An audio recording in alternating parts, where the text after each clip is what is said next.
বন্ধুরা তো জানোই, দেশে এখন অনেক জায়গায় ইলেকশনের মরশুম। ইলেকশন মানে শুধু ভোট নয়, একটা আইডেন্টিটি, ইমোশনস। আমার কাছে একটা নস্টালজিয়া, একটা কবিতা। হরে করো কম্বা, গরু ডাকে হাম্বা, গর্জন করে অম্বা, মা ডাকেন বুম্বা। হরে করো কম্বা, ডুম্বা ডুম্বা ডুম্বা, হুর করে রুম্বা, তোবা তোবা আব্বা। আজ লক্ষ যোজন দূরে থেকে মনে হয় সে কোনো এক কালের কথা, যখন ভোট দিতে যেতাম। আমার পাড়া, আনফরগেটেবল মেমোরিজ, ফেলে আসা সেই ছেলেবেলা। সেসব দিনে ঘুম ভাঙত লাউডস্পিকার আর পলিটিক্যাল স্লোগানের শব্দে।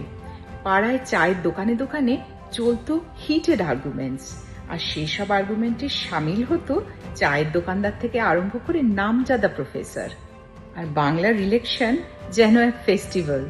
সেটা পিসফুল নয় অবশ্যই, অনেক সময় তার মধ্যে রয়েছে নানা রকম কেওস, বা তবুও ইমোশনে ভর্তি।